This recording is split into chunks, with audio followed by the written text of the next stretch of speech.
They're the wealthiest people in the world. They got private jets, they've got private communities, they've got private islands. And with so much money comes incredible power. They're going to cut resources off from the unwashed masses to protect the planet. And exclusive access into the most secret circles. It's all in secret, and therefore, anything goes. But just how much influence does this elite group really have on America? And what is their ultimate plan? They control much of our media. They have influence over our political system. The question always comes down to, are billionaires controlling the U.S. government? There are those who believe in the existence of a book. A book that contains the most highly guarded secrets of the United States of America. A book whose very existence is known to only a select few. But if such a book exists, what would it contain? Secret fortunes? Secret strategies? Secret alliances? Does there really exist America's Book of Secrets?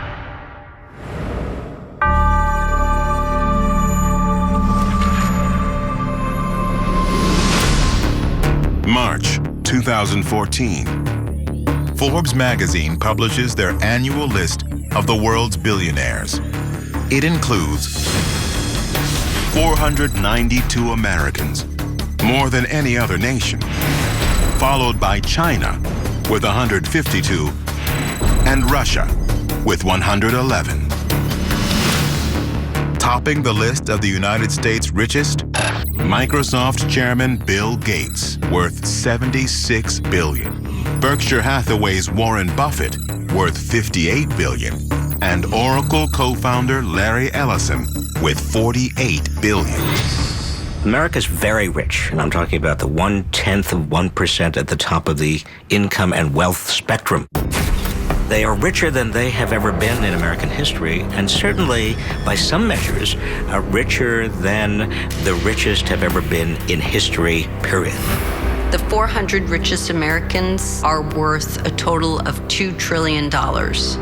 That's roughly $5 billion apiece. The wealthiest Americans are getting richer and richer. In 2014, American billionaires added nearly $500 billion to their fortunes. Bill Gates alone gained $9 billion. That's nearly $25 million per day, or more than $17,000 a minute. The top 400 richest people in America have more wealth than the bottom 95% of the American people. The CEO of Walmart, Mike Duke, makes $11,000 an hour. You know, he's got workers making $8 an hour. Before he goes to lunch, he's made more than any one of 1 million Walmart workers working an entire year. The Walton family controls the Walmart Corporation, the world's largest retailer. Christy Walton, the widow of a son of Walmart's founder, Sam Walton, is the richest woman in America with $36.7 billion. And media mogul Oprah Winfrey has built an empire worth $2.9 billion, making her the country's only African-American billionaire. So just how rich does that make these women? $1 billion is $1,000 million. If you spent $10,000 a day, it would take you over 300 years to spend the entire sum. $1 billion, can you imagine? I can't wrap my mind around it. And the only people they can relate to is another billionaire. So they get together, and their agenda is more money and more power. Billionaire brothers Charles and David Koch own the second largest privately held company, Koch Industries. Their conglomerate, which includes petroleum and chemical companies, rakes in nearly $110 billion each year. The fossil fuel dynamos also own Georgia Pacific, one of the world's leading manufacturers of paper products. And who is the youngest self-made billionaire in the country? Mark Zuckerberg, the co-founder of Facebook and worth over $28 billion, is just 29 years old. It's important to be tracking America's richest people because of their control over so much of the U.S. economy and also so much of our culture. They own our sports teams, they control much of our media, they have influence over our political system. But not all billionaires are so well known. Some have kept their fortunes secret, staying almost completely out of the limelight. Richard B. Cohen, the sole owner of C&S Wholesale Grocers, distributes products to more than 4,000 supermarkets across the country. Although he has amassed more than $11 billion, his own hometown of Keene, New Hampshire, was unaware for years, since he lives quietly in a mere $1 million home. The more private a billionaire is, the less ostentatious they'll be with their spending, most likely. That said, a lot of these billionaires have multiple homes. According to a survey that Forbes did, the majority owned 5 or more homes. So $1 billion means that you can afford not just a $10 million home, but multiple $10 million homes. But how far do the wealthy go to make and maintain their fortunes? Might they just know how to take advantage of the system? And is there really a billionaire agenda? October 15th, 2013, New York City. After a 7-year-long battle, developers reach an agreement to build 2 luxury towers on 57th Street in Manhattan. Dubbed Billionaire's Row, the building's penthouses are priced at more than $90 million each, and will be some of the tallest residences in the city. Literally putting billionaires on a higher level than everyone else. But could there be a secret reason why billionaires flock to such gilded fortresses? Certain billionaires live with tremendous anxiety and fear that their bubble could burst. And that bubble, therefore, needs to be well protected and well controlled. I think you start to see increasingly with these very wealthy are pockets of places where they all like to go together. Kind of started with this building called 157, where a number of billionaires bought these insanely expensive apartments. And they build these communities where just the very elite can afford to be there and spend time together. When you get that rich and you live in gated communities or, big villas, you have your private jet. You don't have to stand in line at the airports. Everything is done for you. All the services come to you. You don't have to go to the services. Billionaires have people that they pay to buy their groceries, take care of their kids, pay their bills, fix their houses, do their dishes. They kind of live in their own universe that's removed from the rest of us. So they're not grounded in the economic realities that most of us are. In 2013, Mark Zuckerberg bought 4 of his neighbors' homes for a whopping $30 million, simply to ensure privacy. Being rich in America today essentially means you don't have to come across anybody who is not rich. You are in a sanitized bubble that is designed and maintained for rich people. These people really embody the American dream, and increasingly in recent years, the distance between the rest of us and them has only grown, as has their control of so much of the U.S. economy. But perhaps the most surprising commonality amongst the nation's billionaires is that most did not inherit their wealth. In fact, nearly 70% of this elite group built their own businesses from the ground up, many even coming from underprivileged families. Almost all of the billionaires in America today are self-made. Very few, maybe 10% or 15%, inherited their money. So there's a core belief in promoting opportunity and the free market system. The biggest secret about America's billionaires is that despite what they say, they got there because either they had the right parents, or they had the right luck, or they cornered a market, or they had insider information that enabled them to generate massive fortunes. So what is the secret to their success? Just how have the top of the 1% made their billions? Could there be something inherent driving billionaires to such extreme levels of wealth? Coming up. They believe, even when they're stealing with both fists, that they're doing God's work. Billionaires really do see the world as a proving ground.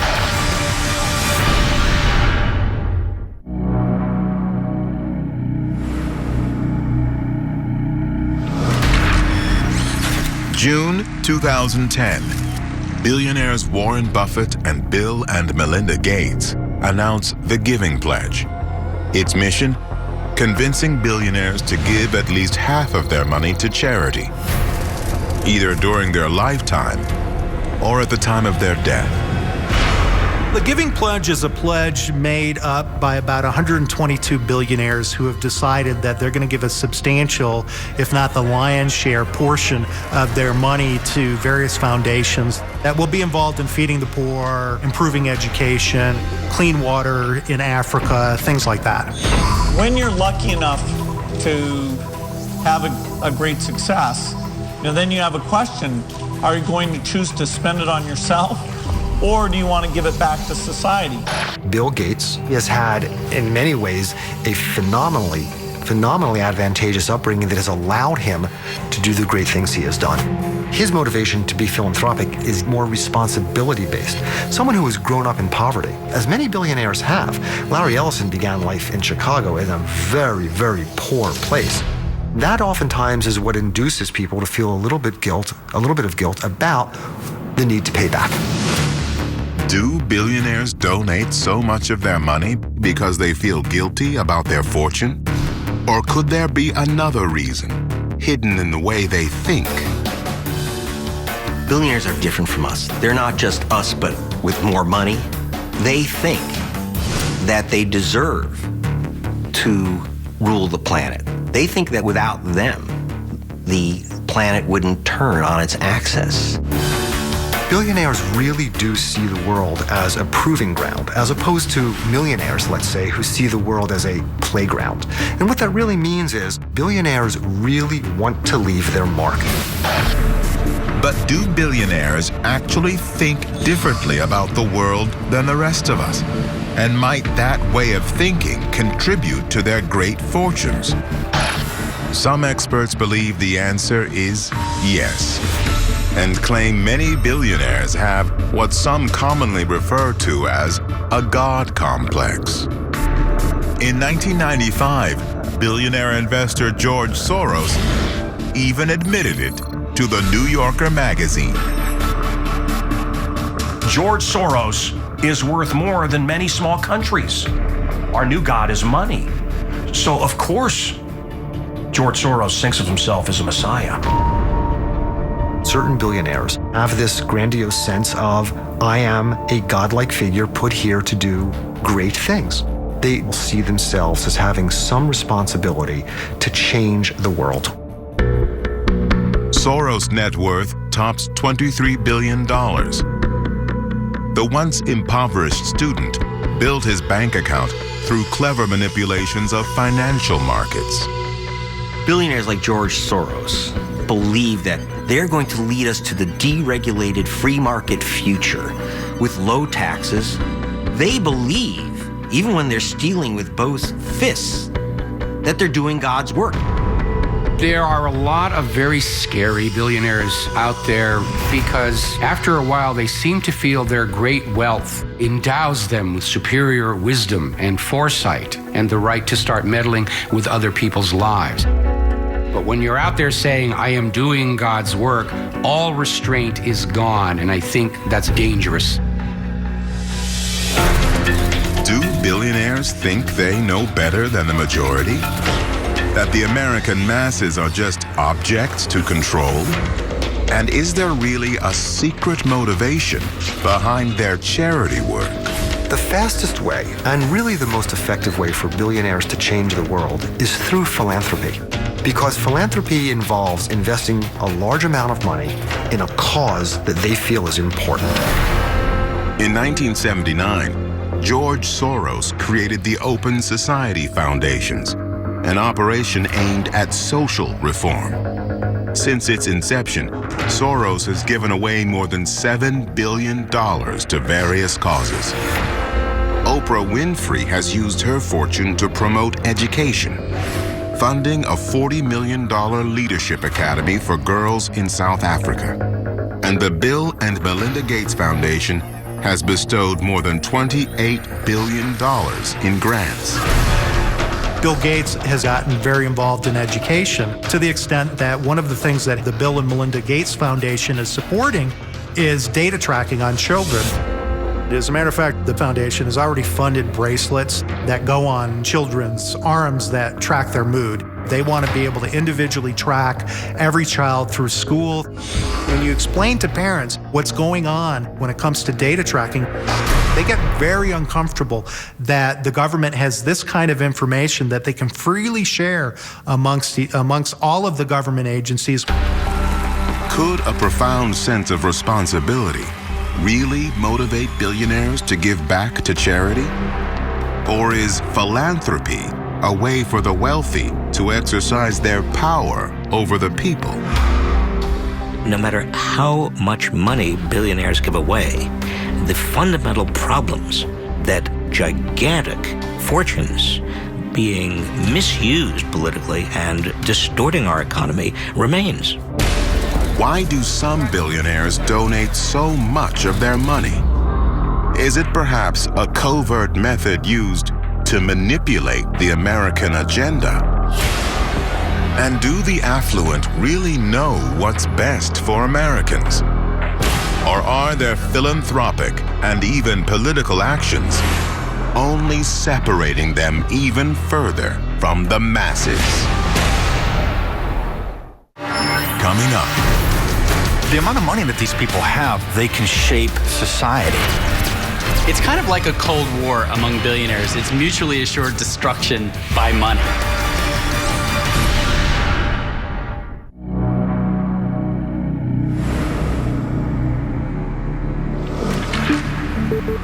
April 2nd, 2014. In a 5-4 vote, the Supreme Court decides the government cannot limit the amount of money donors can give to political candidates, committees, and parties. The shocking declaration gives America's ultra-rich free rein to spend their billions on campaign contributions. Billionaires can exert more influence over our public life than ever before. That's because they have unlimited ability now to fund political causes and to fund their agendas. This is just one part of a much bigger plan to fundamentally change the system to benefit people like themselves and their friends in their shadow money network.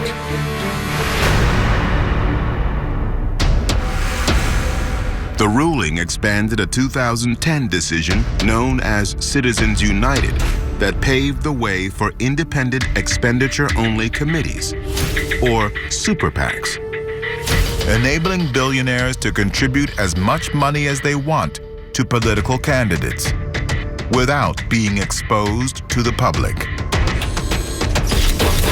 The Citizens United decision by the Supreme Court pulled away any type of prohibition of companies donating money to political campaigns. And the question always comes down to the balance and the oversight.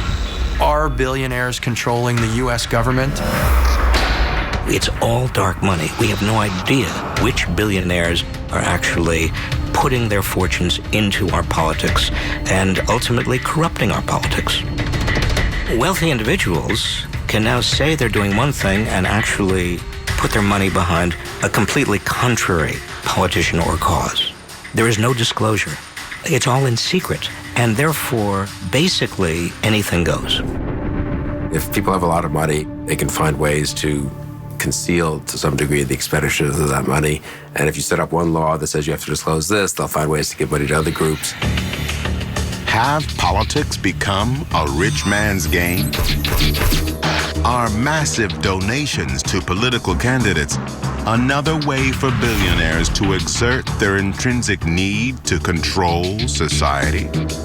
Billionaires do try to influence the political process and the political system because that enables them to affect the laws that get passed. But that's a crapshoot because you ultimately are at the whim of the voters.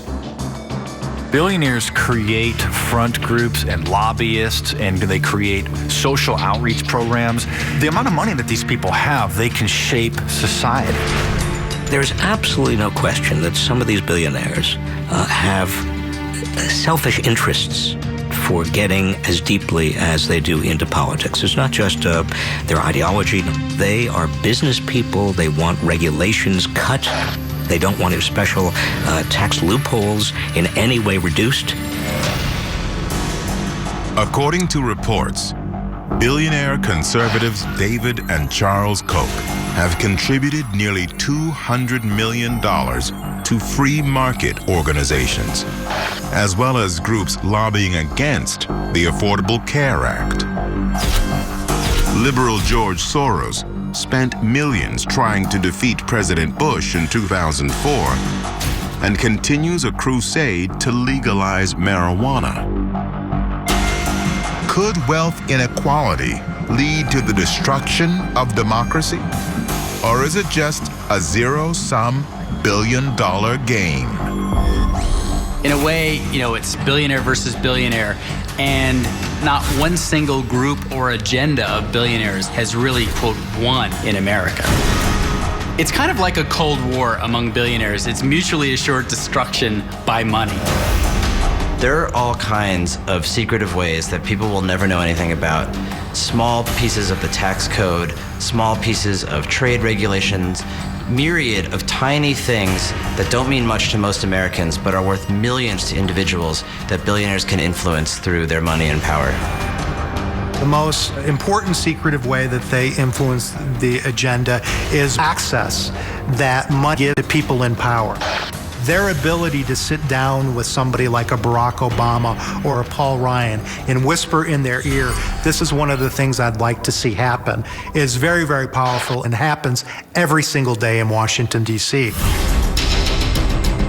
So just how much money are billionaires handing out behind closed doors in an attempt to influence American politics? In 2012, $7 billion was spent on the presidential election. Gambling tycoon Sheldon Adelson, owner of Las Vegas casinos, donated an unprecedented $100 million. $30 million of it went to Republican candidate Mitt Romney. But are candidates free to disagree with their highest donors? Or are they beholden to them?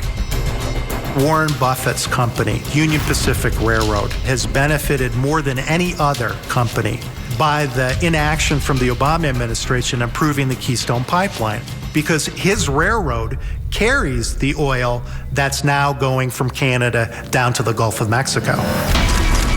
Do wealthy donors set the political agenda? Perhaps even influencing candidates? And are billionaires only acting independently? Or could they be quietly meeting in secret with other like minds in an effort to further their common goals? Coming up.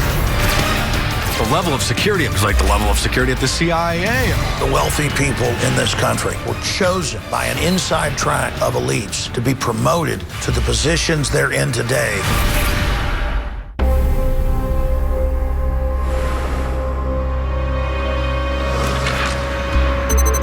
June 2011.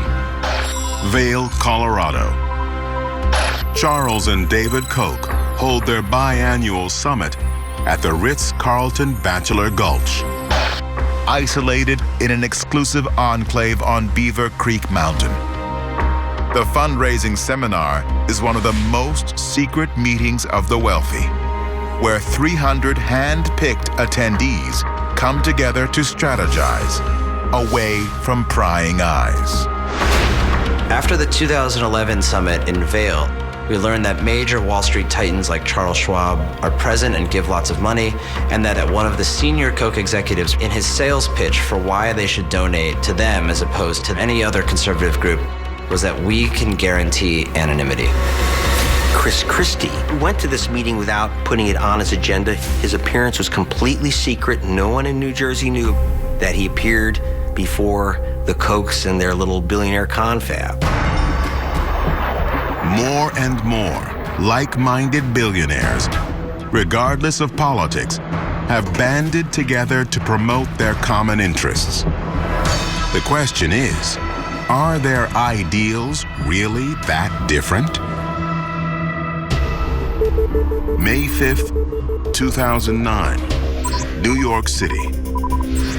A group of wealthy philanthropists, including Bill Gates, Warren Buffett, David Rockefeller Jr., Michael Bloomberg, and Oprah Winfrey, meet confidentially on the secluded campus of Rockefeller University. Dubbed the Good Club, the powerful billionaires plan to join forces in order to save the world. So what's the first thing on their agenda?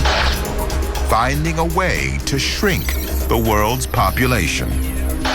I find it very alarming that with their fortunes, they are all of a sudden deciding they now have the right to tell other people whether they should or should not have children. Why is population control the elite's #1 agenda? Because they've already dominated the globe through their corporate and governmental actions, and they really see it as their possession, something they own or something that they're guardians of. They're going to cut resources off from the unwashed masses to protect the planet. But is the highly secretive meeting really what it seems? Or could they be hiding another, even more profound agenda? June 2013, Watford, England. Between 120 and 150 of the world's most powerful billionaires, politicians, and royals meet at the Luxury Grove Hotel for 3 days to discuss global issues and broker international deals. The annual private conference, known as the Bilderberg Group, is the world's most secretive society of billionaires. Named for the Bilderberg Hotel in the Netherlands, where the first meeting was held in 1954, the alliance was created to foster cooperation between Europe and North America. The level of security at Bilderberg is like the level of security at the CIA. I mean, you're talking about private security firms, undercover officers, military intelligence, thermal imaging scanners. That's power. I was once invited actually to speak at the Bilderberg Group, and it seemed to be a group of pretty wealthy people who sat around talking about world issues for a couple of days. It seemed sometimes to be as bewildered by what was going on in the world as everyone else is. The guest list of the Bilderberg Group routinely includes both conservative and liberal power players. Influential men and women like former United States Secretary of State Henry Kissinger, Chairman of Google Eric Schmidt, PayPal co-founder Peter Thiel, and Amazon.com CEO Jeff Bezos. The Bilderberg Group is really the top of the pyramid when it comes to secret corporate meetings. They get world leaders from all over the planet together, and then they try to lobby government officials that are there to go along with corporate policies that will enrich them, in many cases, at the expense of other companies, individuals, and national sovereignty. Some believe this extremely covert group of leaders also has ties to the Illuminati, a secret society dating back to the 18th century, created to forge a new world order in which the ultra-wealthy conspire to dominate world events. When you get to that level of the super class, you're talking about a wealth that most people can't even fathom. You're talking about shaping nations, shaping societies, shaping entire economies. And they're doing that to maintain that wealth and to use that wealth to then forge the kind of new world order that they have envisioned. Most of the wealthy people in this country who've achieved that highest level of success were chosen by an inside track of elites to be promoted to the positions they're in today because they can be trusted to continue to carry out the Illuminati's agenda. That is the ultimate secret of the inside billionaire elite. Are the super rich really working together toward a unified, one world agenda? One that threatens to make them even more rich and powerful? And if so, can anyone stop them? Coming up. Occupy Wall Street had a simple message. The rich are getting rich at our expense. Billionaires can exert a subtle control over what issues get put on the national agenda.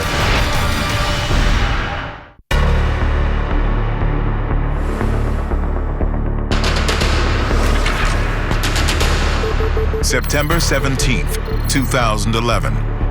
Zuccotti Park, New York. Hundreds gather to protest against the 1% of Americans who own 40% of its wealth. The movement becomes known as Occupy Wall Street and appears to catch fire across the nation.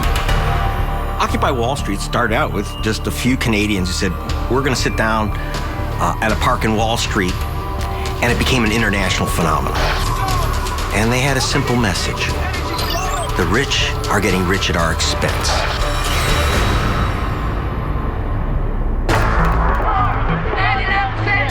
The Occupy Wall Street movement talks about redistributing property throughout the world so that everybody has what they call a fair share of education, a fair share of housing, a fair share of banking, their fair share of retirement, or what we would think of as the American dream.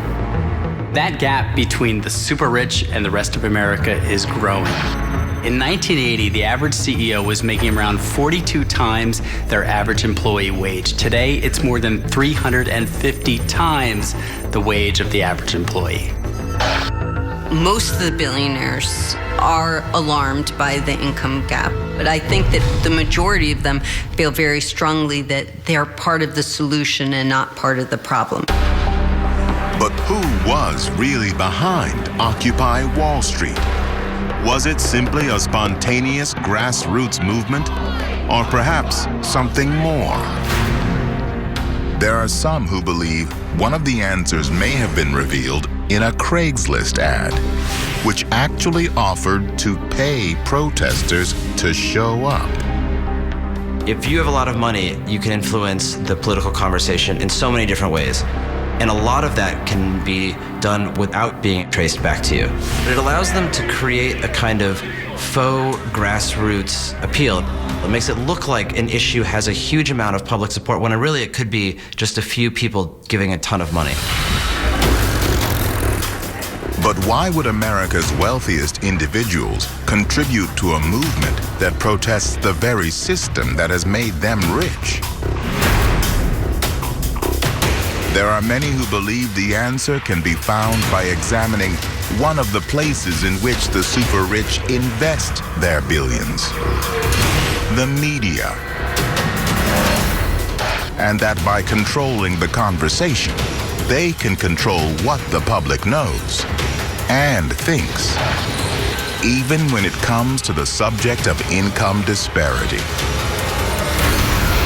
Billionaires can exert a subtle control over what issues get put on the national agenda. So they can choose the issues that they care about and make sure that they get talked about while others might not. Many billionaires these days seem to be using at least part of their money to pick up media businesses. The Boston Red Sox owner, John Henry, he picked up the Boston Globe. Pierre Omidyar, who was one of the eBay co-founders, basically starting his own media company from scratch. In August 2013, Amazon.com's founder Jeff Bezos stunned the world by purchasing the financially troubled Washington Post for $250 million. The move caused some media watchers to ask, why would a savvy billionaire want to invest so much money in what many believe to be a dying media format? Jeff Bezos wanted to be able to control the political agenda that's coming out of the Washington Post, which was one of the flagship political organs here in the United States. It does make sense to buy a media outlet in order for them to build their platform. Fox News is owned by Rupert Murdoch, and he certainly has shaped it in some ways after what he's interested in. And the same with Michael Bloomberg and Bloomberg News.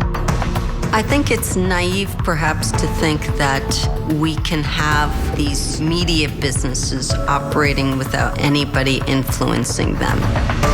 What really compels the billionaire to continue doing what they're doing is to have a broader and broader impact on the world. It's about changing the course of destiny. Could billionaires really be using the media to influence what Americans read, watch, buy, and even what they think? And if so, what is their final goal? Some fear the ultimate strategy of America's richest citizens may just be to eliminate the United States government altogether. Coming up. Everything they do is really geared towards one thing: maintaining their status as billionaires. It's going to be a mile long, house 50,000 people, and you'll never have to pay taxes.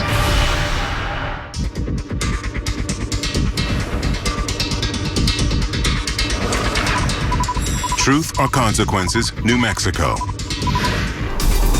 180 miles south of Albuquerque lies Spaceport America, the world's first ever commercial launch pad built to take American citizens into outer space. The $209 million project will be home to billionaire Richard Branson's Virgin Galactic, a rocket company that has already sold more than 600 tickets, even though it has yet to make its first commercial launch. Every billionaire wants to go to space right now, and it's only $250,000 for a ticket. Some believe the reason billionaires are spending so much on traveling to the beyond has to do with their innate need to be in command. Even Jeff Bezos has created a private aerospace company called Blue Origin. But some wealthy are spending their riches on even more extreme ventures. August 2011.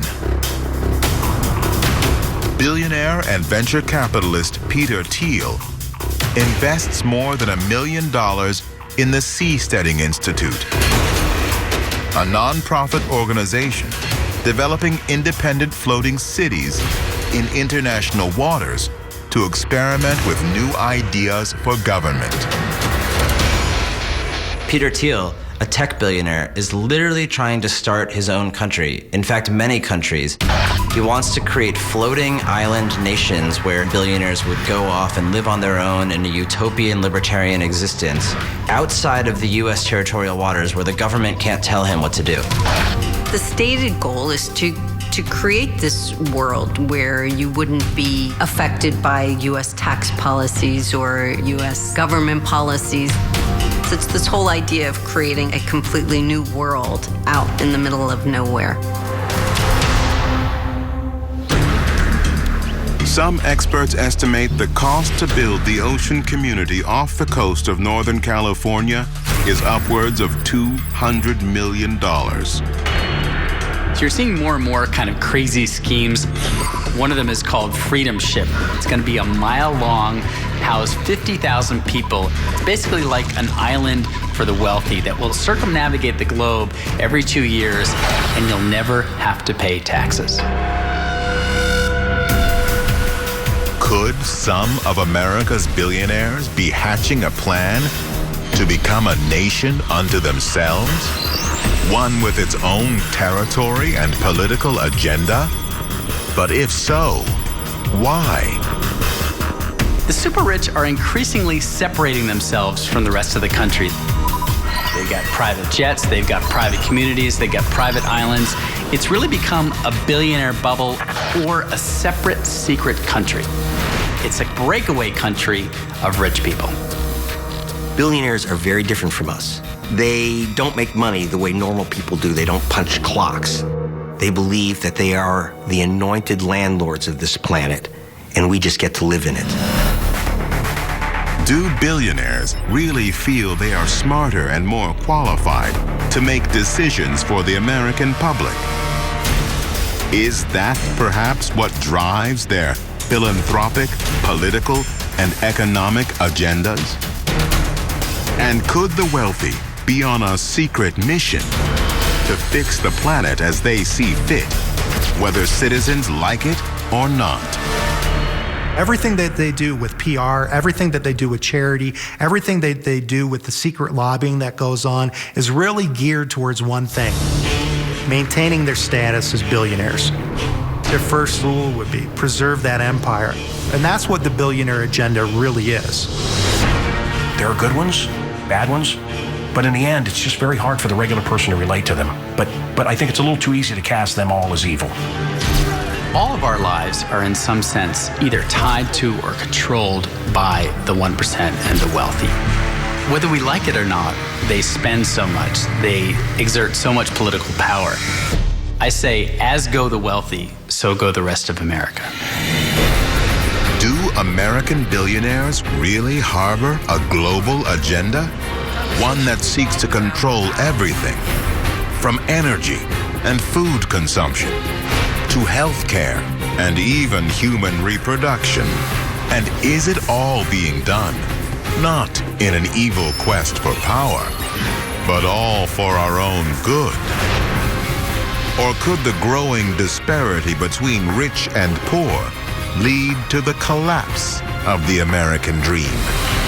Perhaps the truth will only be known when the have-nots begin demanding answers, and the billionaire agenda is revealed.